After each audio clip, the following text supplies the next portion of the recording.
다음에 16페이지요. 노동법의 연역입니다. 노동법의 연역. 우리나라 노동입법과 관련해서 거기 1공화국 거기 재헌헌법에 나와 있는 1, 2, 3, 4 네 가지 있죠. 근로조건 기준을 법률로 정했다. 여자 소년 근로의 특별보호가 규정이 돼 있다. 단결권 단체 교섭권을 보장하고 있다.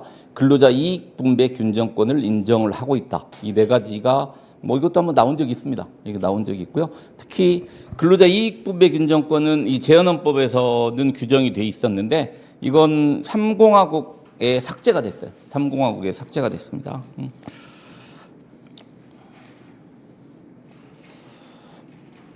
근로자 이익분배균정권 3공화국에서 삭제가 됐고요. 다음 이번에 헌법의 근거 규정에 의해서 노동관계법을 제정했다. 1953년에 아까 노동사법이 제정됐다고 그랬죠. 그 노동사법이 거기 1번에 나와 있는 겁니다. 근기법, 노조법, 노동쟁의 조정법, 노동위원회법. 그 지금은 노동조합 및 노동관계 조정법이었죠. 근데 이 당시에는 노동조합법 따로 있었고 노동쟁의 조정법이 따로 있었어요. 근데 이게 이제 90년대 후반에 통합이 된 거죠. 노동조합 및 노동관계 조정법으로. 그래서 이 당시 노동사법이 제정됐다라는 거를 기억을 하시고요. 다음에 그때 제정된 노동조합법의 주요 내용 볼게요.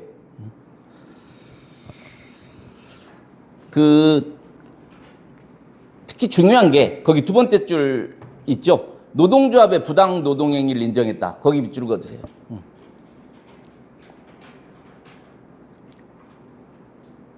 지금은 노조의 부당 노동행위가 인정이 안 됩니다. 근데 이 당시 1953년도 노조법에서는 노조의 부당 노동행위를 인정을 했어요. 뭐 1차에선 자주 나오는 겁니다. 1차에선 자주 나오는 내용이고요. 그리고 부당 노동행위에 대해서 처벌주의를 채택을 했습니다. 이게 부당 노동행위에 대한 구제 방법이 처벌주의가 있고 원상회복주의가 있어요. 근데 이 당시에는 처벌주의를 채택을 했어요. 처벌주의.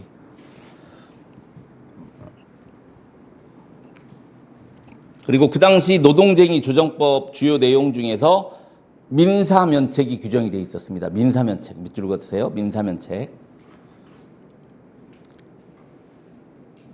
민사면책은 민사 책임을 지지 않는다라는 거죠. 노조가 정당한 행위를 했을 때는 민사 책임을 지지 않는다. 형사면책은 형사처벌을 받지 않는다라는 거고요.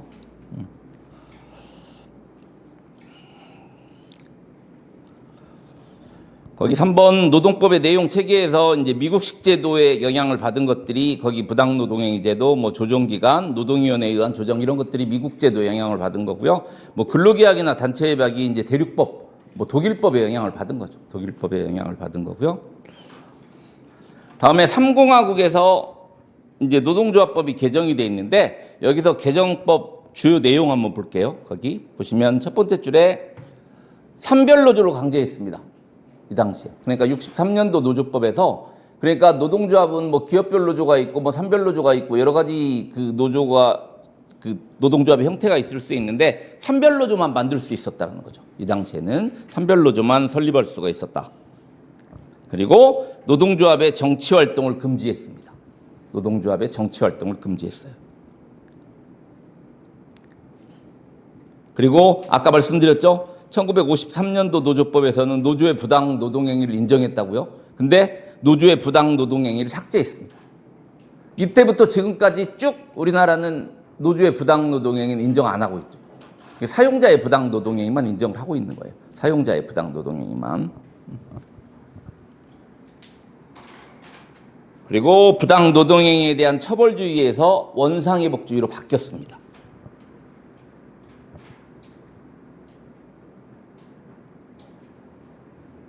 그러니까 처음엔 처벌주의였다가 원상회복주의로 바뀌었다가 이제 1986년도부터는 원상회복주의하고 처벌주의를 병행하고 있어요.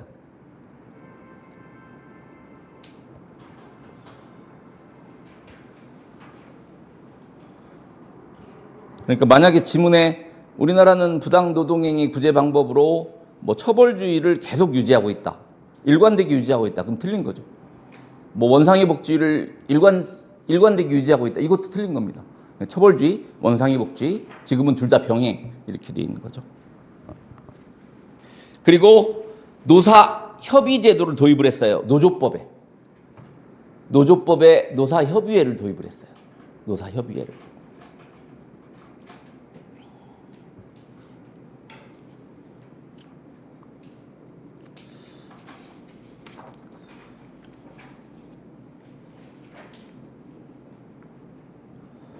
다음에 5공화국에서 조금 전에 63년도 노조법에 노사협의회를 도입을 했다라고 그랬죠. 그걸 노사협의회법을 따로 제정해서 뺐습니다. 5공화국에서 노사협의회법을 만들었어요. 노조법에 있던 노사협의회를 밖으로 빼서 노사협의회법을 만들었다는 거죠.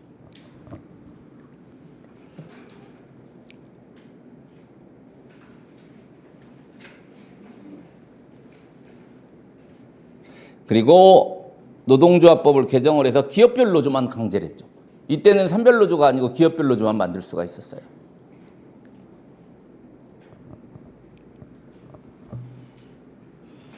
그리고 복수노조 금지 규정을 신설을 했습니다. 복수노조 금지 규정.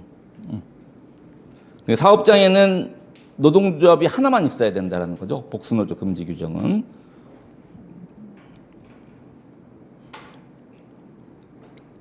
그리고 거기 6공화국 보시면은 1997년 노동법의 새로운 제정이라고 되어 있죠. 거기 1번 기획본 보세요. 노동조합법과 노동쟁의 조정법을 통합을 해서 지금같이 노동조합 및 노동관계 조정법으로 통합했습니다. 그래서 지금은 노동조합 및 노동관계 조정법이 되어 있죠. 그리고 노사협의회법 이름을 바꿨어요. 근로자 참여 및 협력 증진에 관한 법률로. 그냥 이것도 간단하게 근참법이라고 합니다. 근참법.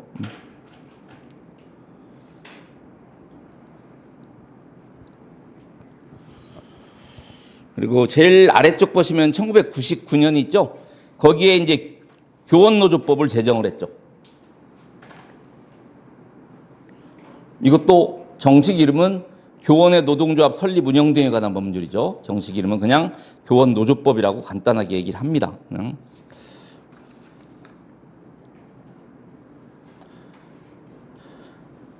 다음에 2005년 보시면은 공무원노조법 제정을 했어요. 공무원의 노동조합 설립 운영 등에 관한 법률이죠. 정식 명칭은.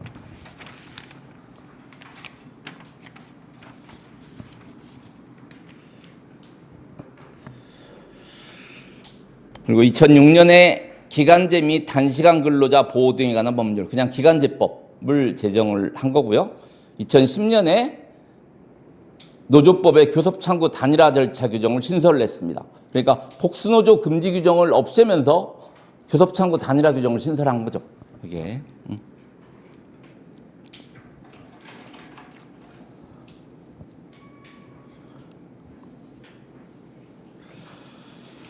영국의 노동입법에서 거기 개별적 근로관계법은 그냥 한번 읽어보시고요. 집단적 노사관계법 보시면은 단결금지법, 노동조합을 만들면은 형사상 공모죄로 처벌을 했습니다. 이때는.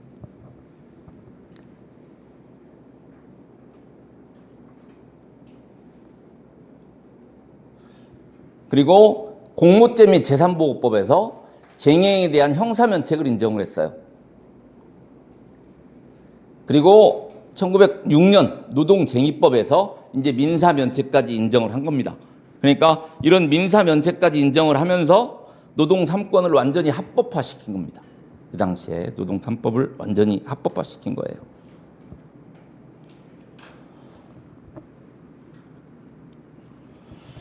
다음 독일의 노동입법이 있는데요. 집단적 노사관계법 보시면 단체협약법, 단체협약의 규범적 효력을 최초로 인정한 법이 이제 독일의 1918년 단체협약법이고요. 1919년 바이마르 헌법입니다. 이게 최초로 사회적 기본권을 인정한 헌법이에요. 그러니까 노동 3권, 근로권하고 노동 3권을 최초로 헌법상 인정한 법이 바이마르 헌법이죠. 1919년.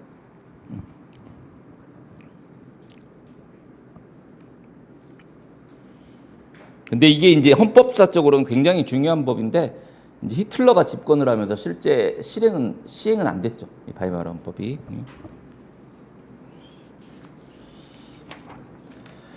다음에 미국의 노동입법입니다. 우리나라한테 영향을 가장 많이 준 게 미국의 노동입법이에요. 우리나라한테 영향을 많이 준 게. 그 중에서 특히 영향을 많이 준 게 거기 2번 와그너법입니다. 와그너법.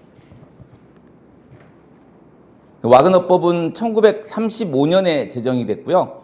이 와그너법은 이게 시대적 배경이 1930년대는 미국 대공황입니다. 미국 대공황. 그래서 이 와그너법을 제정한 이유는 대공황 극복을 위해서 노조 우위를 인정을 한 겁니다. 노조 우위를 어떻게 인정했냐면 사용자의 독점적 이윤을 노조한테 배분을 했어요. 배분을 한 이유가 조금 전에 대공황이라고 그랬죠.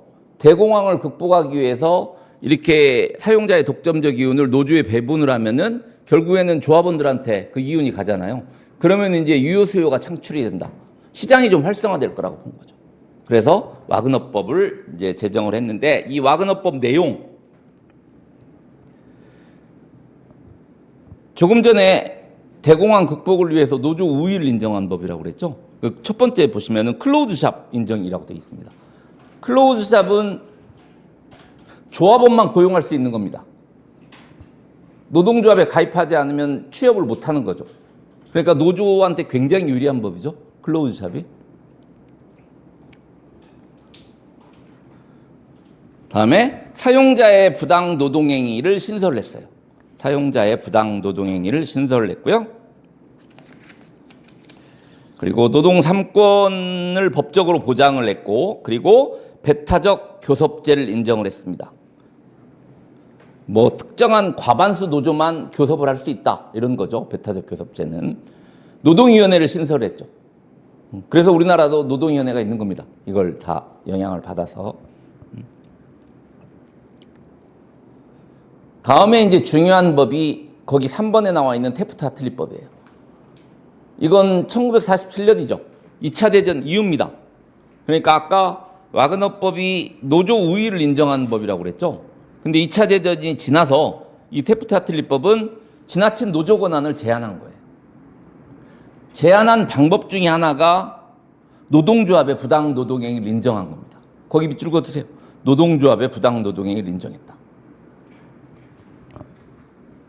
아까 우리나라가 그 1953년도 노동조합법을 제정하면서 노동조합법에서 노조의 부당 노동행위를 인정했다라고 그랬죠.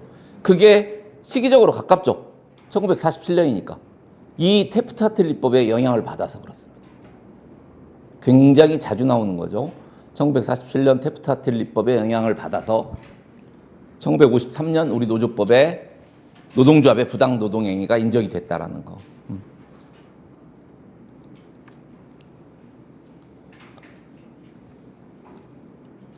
그리고 클로즈샵을 부정을 하고 유니온샵을 인정을 했습니다. 유니온샵은 일단 누구나 고용을 할 수 있는데 고용이 되면 반드시 노조에 가입해야 된다 이겁니다. 그러니까 아까 클로즈샵은 뭐라고 그랬죠? 조합원만 채용할 수 있다고 그랬잖아요. 그러니까 그것보다는 조금 완화된 거죠. 유니온샵도 물론 노동조합한테 상대적으로 유리한 건데 클로즈샵보다는 덜한 거죠. 클로즈샵보다는 덜하다.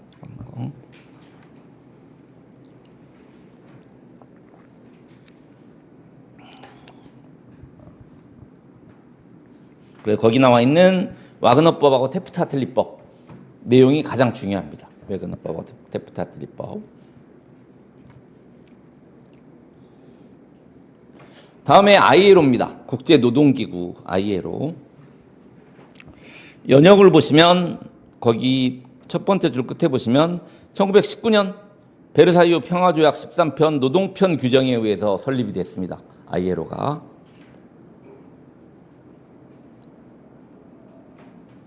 그래서 설립될 때는 국제연맹의 산하기구였죠. 국제연맹의 산하기구였다가 거기 나와 있지만 1946년에 유엔의 전문기구로 바뀌었어요. 유엔의 전문기구. 산하기구가 아니고 전문기구. 뭐 이론적으로는 이 전문기구라는 건 유엔하고 동등한 입장이라는 거예요. 아까 산하기구라고 그랬는데 그건 동등한 게 아니죠. 그때는 국제연맹의 이제 산하기관이었는데 1946년에 유엔의 전문기구로 편입이 됐고요. 그리고 거기 26회 총회 필라델피아 선언 있죠. 1944년입니다. 이건 다른 말로 하면 ILO 목적에 관한 선언이라고도 해요. ILO 목적에 관한 선언이라고도 하는데 거기 내용 1, 2, 3, 4, 5 한번 읽어보세요.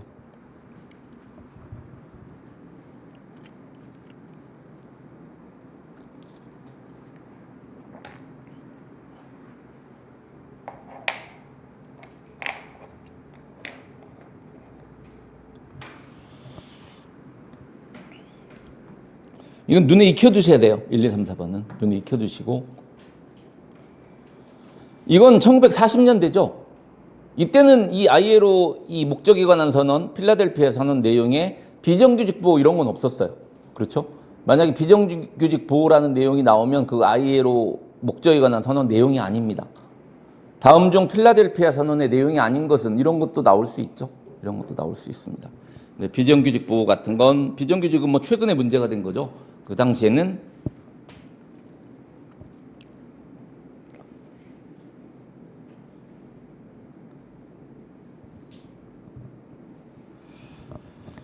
다음 조직입니다. 총회. 총회는 일단 기억하셔야 될 게 4인으로 구성된 3자 협의기구입니다. 4인으로 구성된 3자 협의기구인데 4인은 정부 대표 2인, 노사 각 1인 이렇게 구성이 되어 있죠. 정부 대표 2인, 노사 각 1인 이렇게 구성이 되어 있습니다. 그래서 이 총회에서는 뭐 협약으로 할 건가, 권고로 할 건가 이런 것도 결정을 합니다.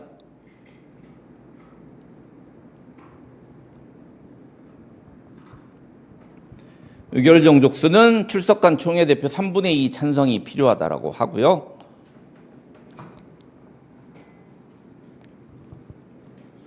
가입 방식, 유엔 회원국은 사무총장에게 ILO 헌장의 공식 수락을 통보함으로써 회원국 지위를 취득하지만 비회원국은 총회 승인을 얻어서 지위를 취득한다. 우리나라는 1991년에 가입을 했는데 우리나라는 1980년대 후반에 유엔 회원국이 됐었죠. 그 다음 페이지 보시면 협약 권고가 나와 있습니다. 협약 권고. 협약은 가변국이 비준함으로써 구속력이 인정이 됩니다. 국회 비준, 뭐 동의하고 같은 말이라고 생각하시면 된다고 그랬죠. 권고는 이건 그냥 가이드라인이에요. 만약에 ILO 협약을 비준을 하면 그건 법률하고 똑같은 효력이 있다라고 그랬죠. 그러니까 그건 강제력이 있는 거죠. 만약 협약을 비준을 하면. 근데 권고는 법적 구속력이 인정되지 않습니다. 그냥 가이드라인으로서 역할을 하는 거죠. 가이드라인으로서 역할을 할 뿐이다.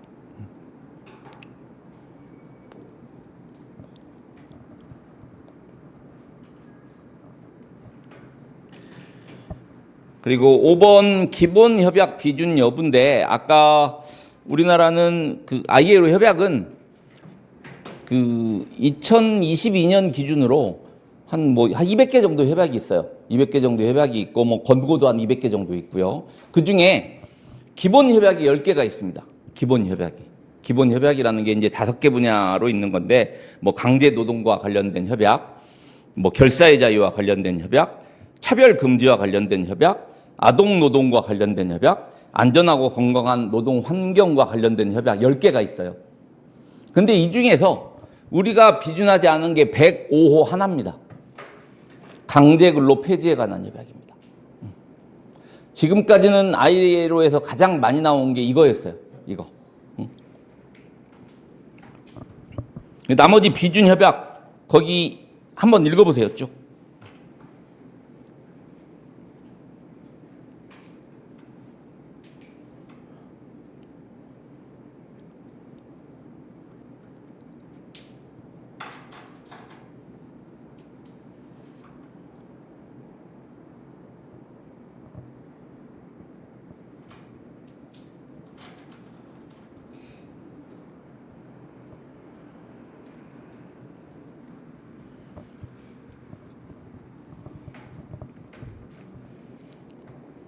뭐 비준 협약도 눈에 익혀두시면 좋죠. 일단 눈에 익혀두시면 좋고요. 미비준협약은 반드시 암기하셔야 되고요. 암기.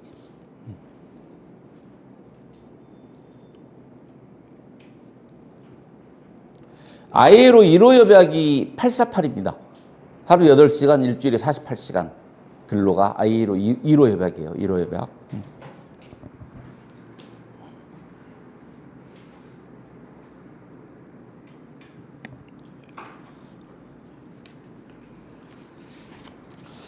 ILO까지 공부를 했고요. 다음에는 이제 노동기본권입니다.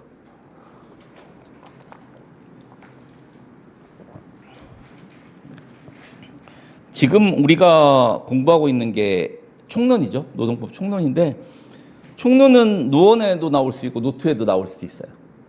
어디에도 나올 수가 있습니다. 물론 총론 내용 중에 뭐 뒷부분 가시면 이 노동 기본권 중에 이제 노동 3권이 나와요, 뒤에. 노동 3권은 거의 뭐 노조법하고 관련이 돼 있는 거지만 아무튼 총론은 노원하고 노트 어디든지 나올 수 있어요.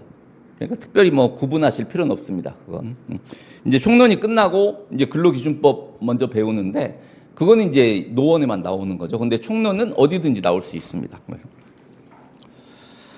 그래서 먼저 노동기본권에서 먼저 처음에 우리가 공부할 게 근로의 권리입니다. 근로의 권리. 아까 그 개별적 근로관계법의 헌법상 근거조문이 헌법 32조라고 했죠. 32조. 그러니까 우리가 꼭 알아야 될 헌법조문이 헌법 32조하고 33조예요. 그러니까 이 32조하고 33조는 아무리 강조해도 지나치지 않습니다. 그러니까 헌법 32조는 매년 나온다고 생각하시면 돼요. 매년 시험에. 한 문제씩 나온다고 생각하시면 돼요. 다음 중 헌법 32조의 내용이 아닌 것은 이렇게 나옵니다.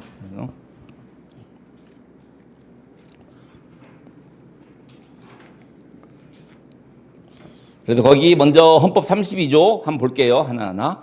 1호 한번 먼저 읽어보세요.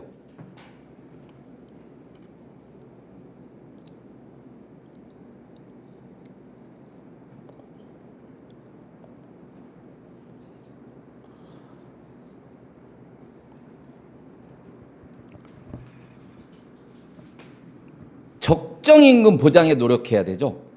그리고 최저임금제를 시행해야 된다고 되어 있습니다. 이 적정임금하고 최저임금을 바꿔서 내면 틀린 지문이 되는 거죠. 이게.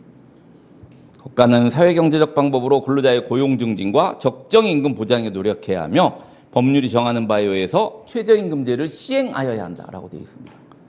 헷갈리시면 안 돼요. 적정임금, 최저임금 바꿔서 내면 틀린 지문입니다. 다음 2항. 모든 국민은 근로의 의무를 진다. 국가는 근로의 의무 내용과 조건을 민주주의 원칙에 따라서 법률로 정한다라고 되어 있죠.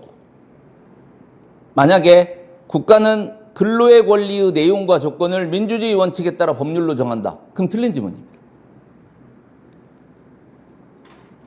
근로의 의무의 내용과 조건을 민주주의 원칙에 따라서 법률로 정한다라고 되어 있어요. 근로의 의무 대신 권리가 들어가면 틀린 지문입니다. 다음 3항. 근로조건의 기준은 인간의 존엄성을 보장하도록 법률로 정한다. 법률로 정한 게 근로기준법입니다. 아까 우리 근로기준법의 헌법상 근거조문이 헌법 32조라고 했죠.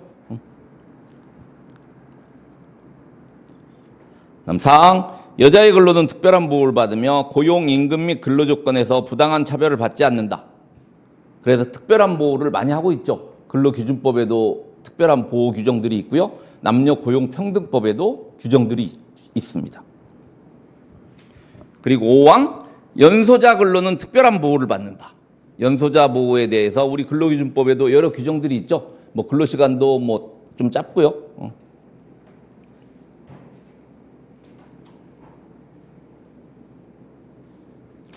다음 6항. 국가유공자 상위 공경 및 전몰 군경의 유가족은 법률이 정하는 바에 의해서 우선적으로 근로기회를 부여받는다. 거기 읽어두세요. 우선적으로 근로기회를 부여받는다.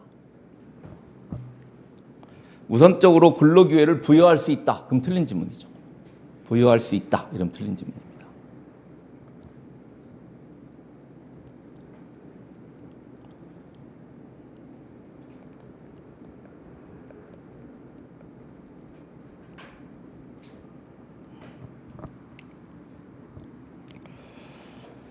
법적 성격, 근로의 권리는 국민의 권리이기 때문에 외국인에 대해서는 보장되지 않는다. 원칙적으로 그래요. 일단 이건 듣고 이해만 하세요. 우리 헌법상의 기본권은 자유권적 기본권이 있고 사회적 기본권이 있습니다. 그래서 이 자유권적 기본권은 국가 권력에 의해서 간섭이나 침해를 받지 않은 권리, 이게 이제 자유권적 기본권이에요. 대표적으로 신체의 자유, 종교의 자유, 이런 게 자유권적 기본권이죠. 근데 사회적 기본권은 내가 인간다운 생활을 하기 위해서 일정한 급부나 배려를 국가한테 요구할 수 있는 권리입니다. 이게 사회적 기본권이에요. 그래서 자유권적 기본권은 인간의 권리라고 합니다, 보통. 그러니까 모든 사람이 다 자유권적 기본권은 주장을 할 수가 있는데 사회적 기본권은 국민의 권리라고 해요.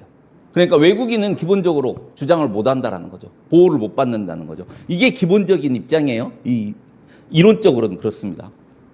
근데 거기 근로의 권리와 관련해서 거기 박스 안에 헌법재판소 판례가 있죠. 거기 한번 읽어보세요, 일단.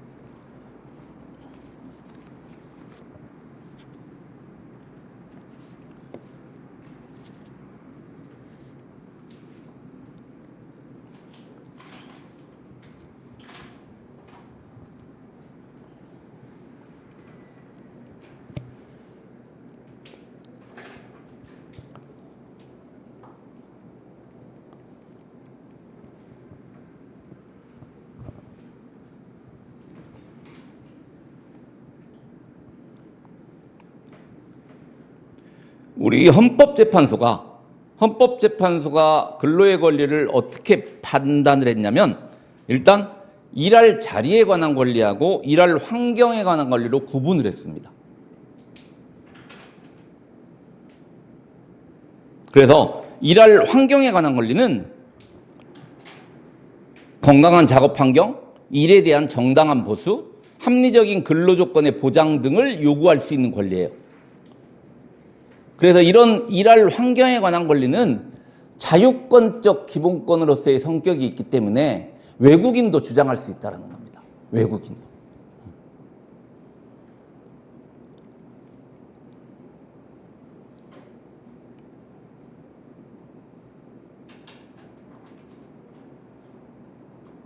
근데 일할 자리에 관한 권리는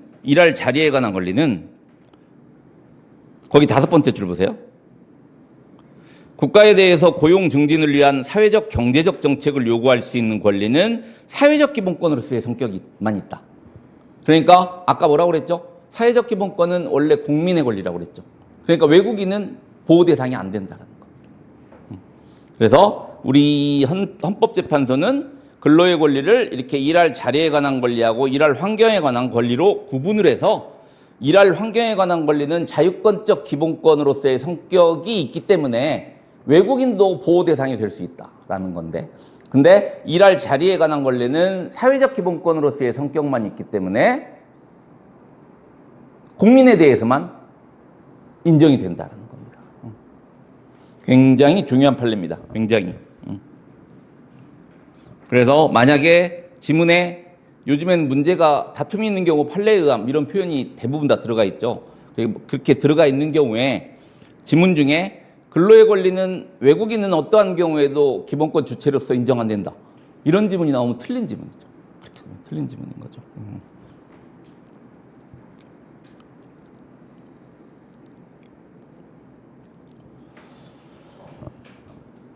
다음에 거기 3번 내용 보세요. 내용. 거기 3번째 줄 보시면 근로의 권리는 사회적 기본권으로서 국가에 대해서 직접 일자리를 청구하거나 일자리에 가름하는 생계비 지급 청구권을 의미하는 것이 아니라, 그러니까 일자리 청구권이나 생계비 지급 청구권은 인정이 안 된다라는 겁니다. 이 헌법상의 근로의 권리를 근거로 해서 국가한테 일자리를 직접 청구하거나 생계비 지급을 청구할 수 없다는 얘기입니다. 단지 고용 증진을 위한 사회적 경제적 정책을 요구할 수 있는 권리라는 겁니다.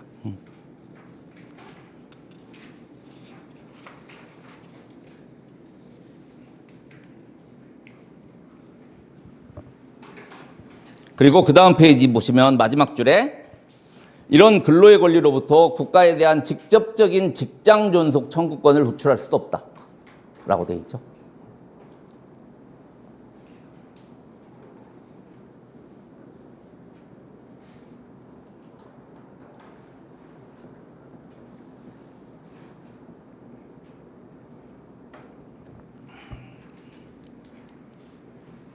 효력, 이런 근로의 권리는 대국가적 효력을 가질 뿐만이 아니고 사인 간에 대해서도 자유권적 측면은 3자적 효력을 가진다.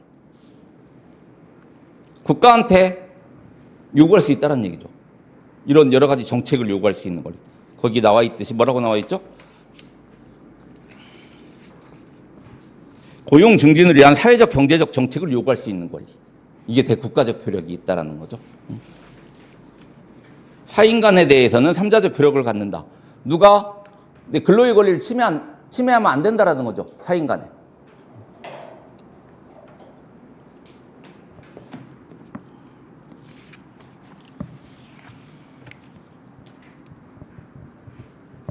그리고 그 오늘 나눠드린 프린트물 한번 보세요.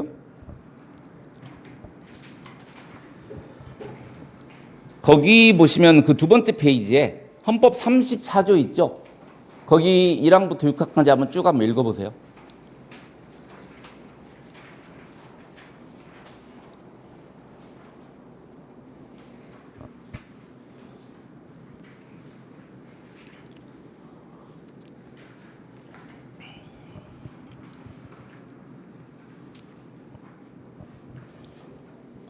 이 34조는 직접 시험 문제는 안 나옵니다. 안 나오는데 다음 중 헌법 32조의 내용이 아닌 것은 이렇게 해서 나올 수가 있어요. 34조의 내용을 지문에 넣어서 나올 수는 있다는 얘기예요. 그래서 한번 읽어보시기 바랍니다. 다시 복습하실 때도 다시 한번 읽어보세요. 32조 정리하실 때.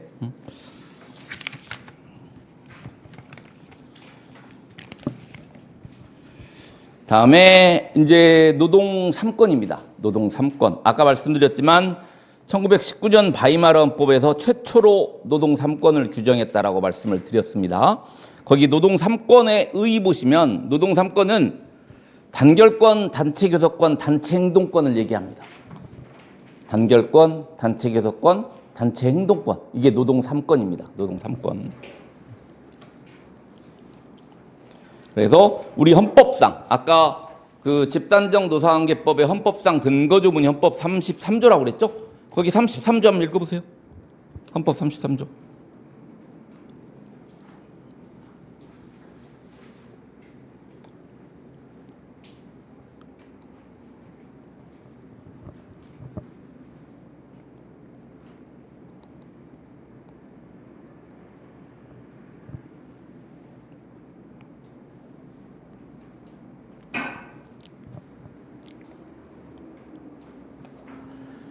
일 항을 보시면 근로자는 근로조건 향상을 위해서 자주적인 단결권, 단체 교섭권, 단체 행동권을 갖는다라고 돼 있죠. 누가 근로자인가에 대해서는 노조법의 규정이 있습니다. 아까 노조법상 근로자 말씀을 드렸죠. 그 노조법에 이 근로자가 누구인가에 대해서는 규정이 있고요. 노동 3권의 목적은 뭔가요?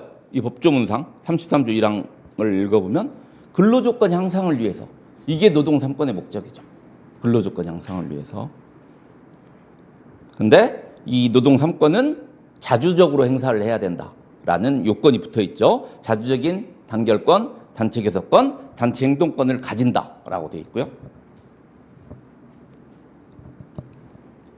2항, 공무원인 근로자는 법률이 정하는 자에 한해서 단결권, 단체 교섭권, 단체 행동권을 가진다라고 되어 있습니다. 일단 공무원도 근로자입니다. 공무원도 근로자예요. 근데 정책적인 목적에 의해서 노동 3권을 다 인정하지 않을 수 있다라는 예외를 규정하고 있는 거죠. 그렇죠? 그래서 헌법 33조 2항에서 말하고 있는 공무원은 거기 프린트물 보세요.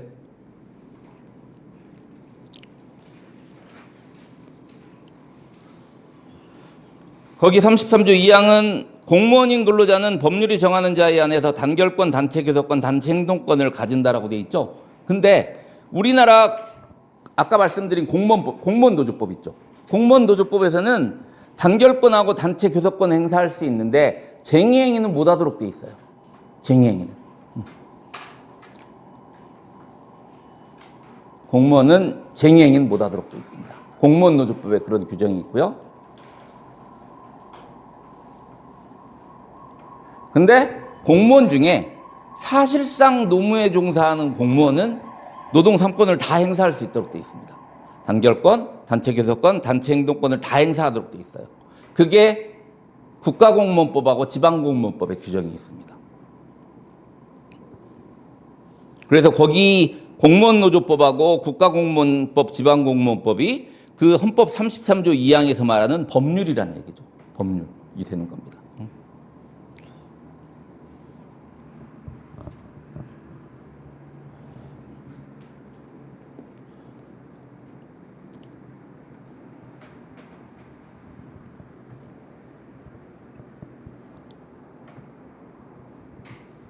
근데 여기 33조 1항에 근로자는 근로조건의 자주적인 향상을 위해서 단결권, 단체 교섭권, 단체 행동권을 가진다라고 되어 있는데 단체 교섭은 노조가 할 수 있습니다.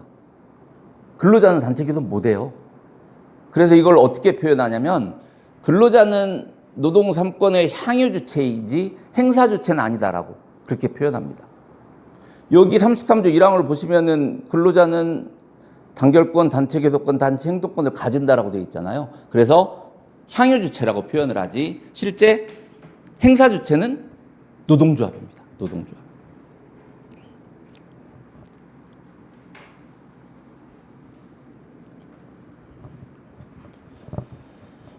사망을 보시면 법률이 정하는 주요 방위산업체에 종사하는 근로자의 단체 행동권은 법률이 정하는 바에 의해서 이를 제한하거나 인정하지 않을 수 있다.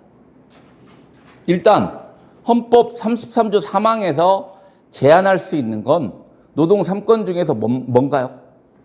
단체 행동권이죠. 그러니까 헌법 33조 3항에 의하면 법률이 정하는 주요 방위산업체에 종사하는 근로자의 단결권하고 단체 교섭권은 제한할 수 없어요. 그렇죠? 단체 행동권만 제한할 수가 있는 겁니다. 그것도 법률로만. 법률이 정하는 바에 의해서 이를 제한하거나 인정하지 아니할 수 있다. 이렇게 돼 있잖아요. 그렇죠?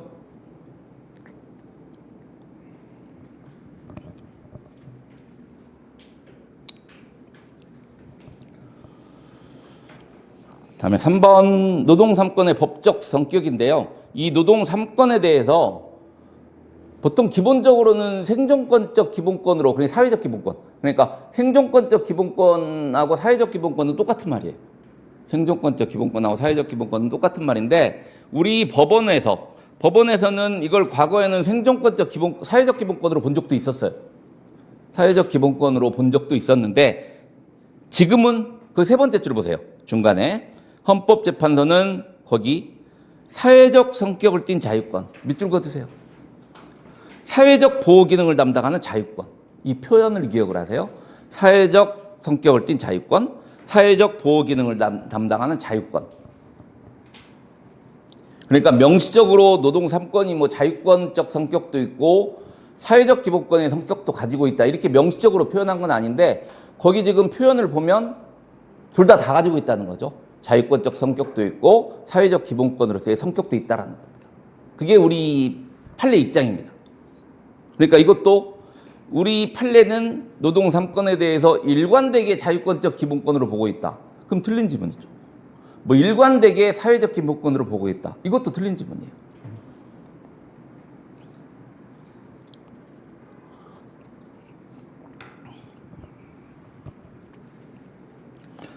다음에 노동 3권의 주체입니다. 일단 노동 3권의 주체는 근로자하고 노동조합입니다. 일단 헌법 33조 1항에는 근로자라고만 돼 있죠. 헌법 33조 1항은 근로자는 이렇게 돼 있잖아요.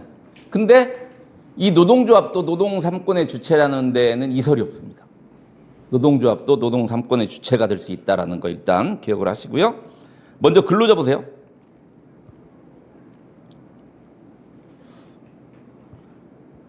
누가 근로자인가? 이건 아까 노조법에 규정이 있다고 그랬죠? 그 두 번째 줄 보세요. 노조법에서 근로자라 함은 직업의 종류를 불문하고 임금, 급료, 기타 이에 준하는 수입에 의해서 생활하는 자를 말한다라고 되어 있습니다.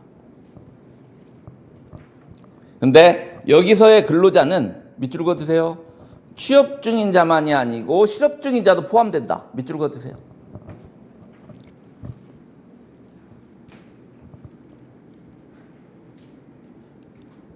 그러니까 이 말은 실업 중인 자도 포함된다는 얘기는 실업 중인 자도 노동 3권의 주체가 될 수 있다는 얘기잖아요. 아까 노조법상 근로자 이 의미가 뭐라고 그랬죠? 노조법상 근로자에 해당이 돼야 노동 3권을 행사할 수 있다라고 그랬죠. 그러니까 취업 중인 자만이 아니고 실업 중인 자도 이 노조법상 근로자에 포함된다는 얘기는 실업 중인 자도 노동 3권을 행사할 수 있다는 얘기입니다.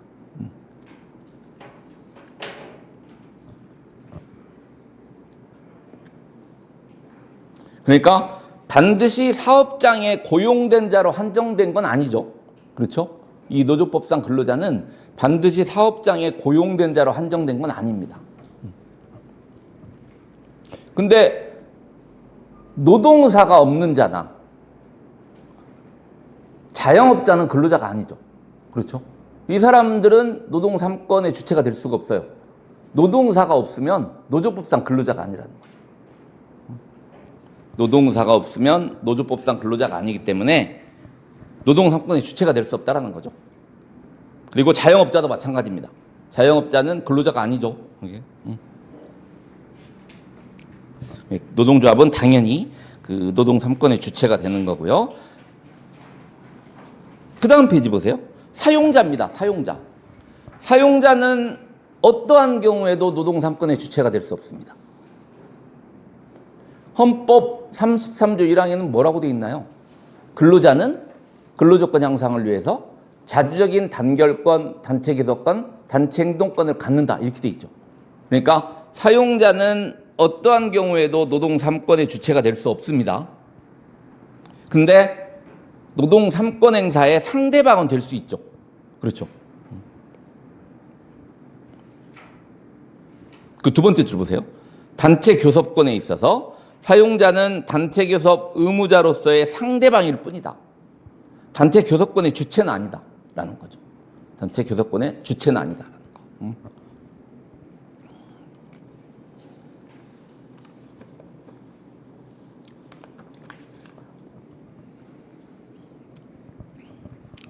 다음에 노동 3권의 내용입니다. 노동 3권의 내용. 먼저 이제 단결권입니다. 단결권.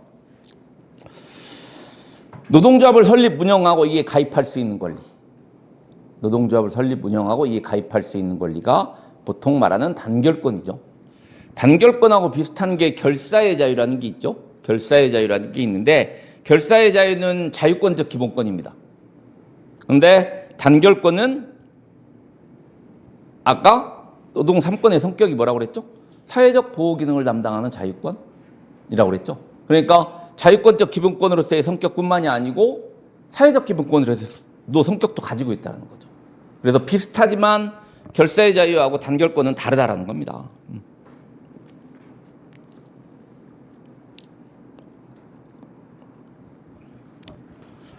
다음에 3번 개별적 단결권과 집단적 단결권이 있는데 집단적 단결권은 아까 노동조합도 노동 3권의 주체라고 그랬죠.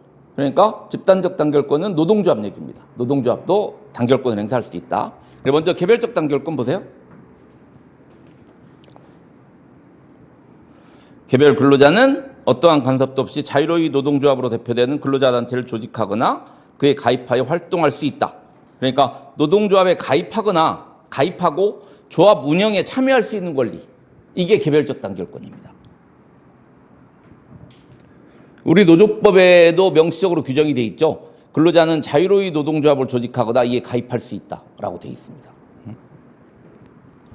다음에 집단적 단결권. 근로자단체는 기관의 구성, 재정 등의 내부 운영 사항에 대해서 자유로이 결정할 수 있고 상부단체를 결성하거나 가입할 수 있다. 그러니까 노동조합도 조합 조직을 유지 운영할 수 있죠. 그리고 확대할 수도 있습니다.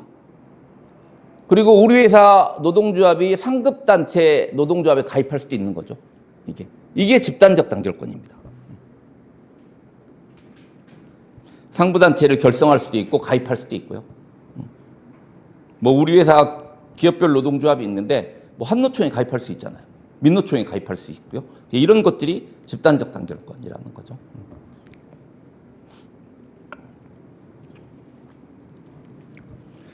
다음에 이제 적극적 단결권하고 소극적 단결권이 있습니다. 이 적극적 단결권은 거기 보시면 노동조합을 결성하고 이에 가입하며 노동조합의 구성원으로서의 활동을 할 수 있는 권리다. 이건 뭐 당연히 이해가 되실 거고요. 소극적 단결권 보세요. 단결하지 아니할 자유다. 그러니까 이건 노동조합에 가입하지 않거나 가입한 노동조합에서 탈퇴할 수 있는 권리. 이게 소극적 단결권입니다. 일단 개념을 이해를 해두세요. 노동조합에 가입하지 않거나 가입한 노동조합에서 탈퇴할 수 있는 권리. 근데 중요한 게 소극적 단결권 인정 여부입니다. 소극적 단결권 인정 여부. 뭐 긍정설, 뭐 당연히 소극적 단결권이 인정이 된다라는 거고요. 소극적 단결권 부정설 보세요.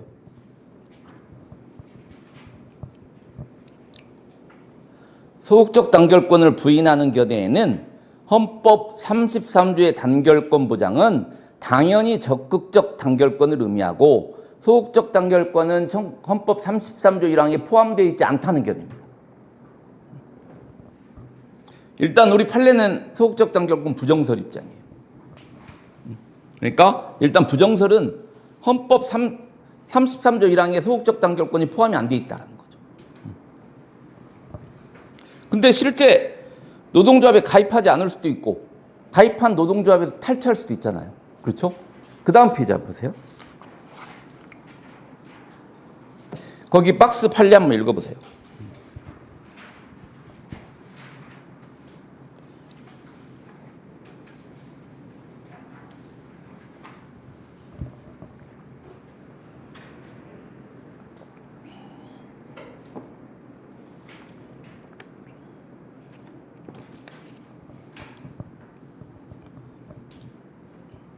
그 부정설의 근거는 거기죠. 그 두 번째 줄. 헌법상 보장된 근로자의 단결권은 단결한 자유만을 가리킬 뿐이고 단결하지 아니할 자유, 이른바 소극적 단결권은 이에 포함되지 않는다. 그러니까 33조 1항에는 소극적 단결권이 포함되어 있지 않다라는 겁니다.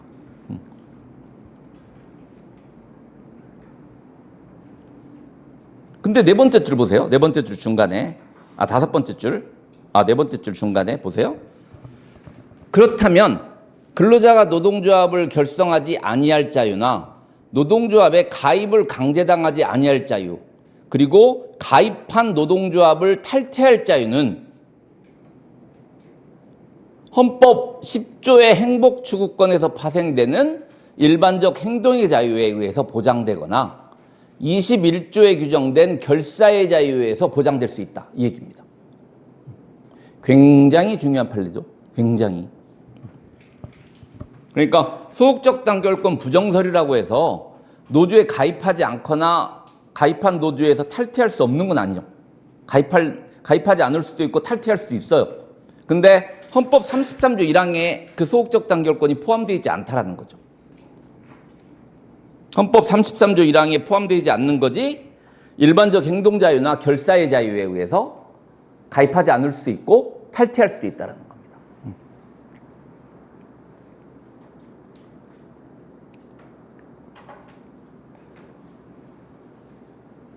근데 학설상으로는 이거 듣기만 하세요. 헌법 일반적 행동 자유나 결사의 자유에 의해서도 소극적 단결권이 인정이 안 된다는 견해도 있어요. 그런 견해도 있는데 이건 이제 약간 절충설이죠. 우리 현재 판례는 약간 절충설적인 입장입니다. 거기까지는 뭐 기억하실 필요는 없고 이 판례를 기억을 하셔야 되죠. 헌법 33조 1항에는 소극적 단결권이 포함되어 있지 않지만 일반적 행동 자유나 결사의 자유에 의해서 소극적 노조에 가입하지 않거나 가입한 노조에서 탈퇴할 수 있다. 여기는 기억을 하셔야 되죠.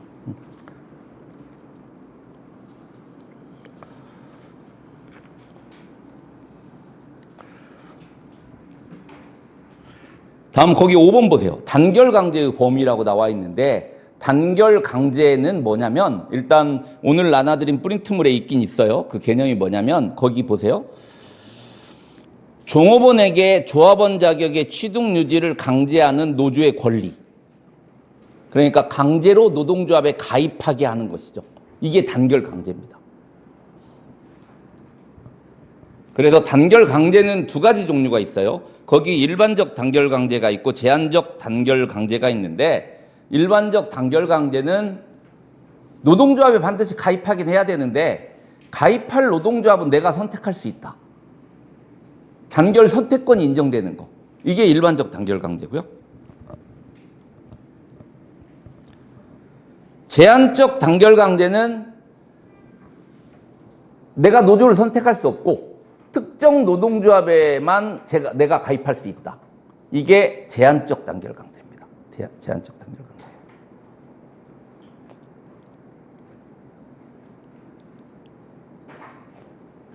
그래서 일단 단결 강제의 개념은 이해가 되셨죠?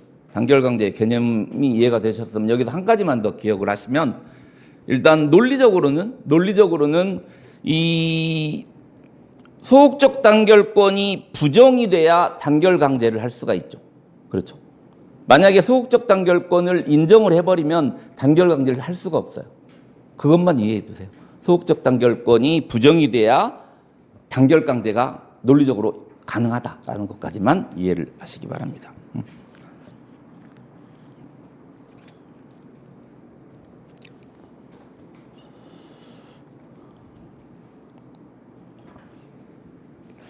거기 프린트물에 나와 있는 단결 강제의 종류가 여러 가지가 있는 단결 강제를 시킬 수 있는 여러 가지 방법들이 있는데 그 샵 조항이라고 써 있죠. 뭐 복습하실 때 한번 읽어보세요. 다음에 단체 교섭권입니다. 단체 교섭권. 근로자가 조직한 노동조합이 근로조건을 유지 개선하기 위해서 사용자와 교섭할 수 있는 권리. 이게 단체 교섭권이죠. 여기에 중요한 판례가 나와 있습니다. 두 번째 줄 중간에 헌법이 밑줄 그어두세요. 헌법이 단체 협약 체결권을 명시하고 있지 않더라도 단체 교섭권에는 단체 협약 체결권이 포함되어 있다. 밑줄 그어두세요. 노동 3권은 단결권, 단체 교섭권, 단체 행동권이잖아요. 그렇죠? 단체 협약 체결권 없죠. 근데 이 단체 교섭권에는 단체 협약 체결권이 포함되어 있다. 라는 게 우리 판례 입장이고요. 그리고 뭐 사용자가 정당한 사유 없이 단체 교섭을 거부하면 부당 노동행위가 성립을 합니다. 부당 노동행위는 사용자에 의한 노동 3권 침해 행위예요. 그러니까 사용자가 노조가 단체 교섭을 요구했는데 정당한 이유가 없이 단체 교섭을 거부하면 부당 노동행위가 되는 거죠. 마지막으로 단체 행동권입니다. 단체 행동권은 보통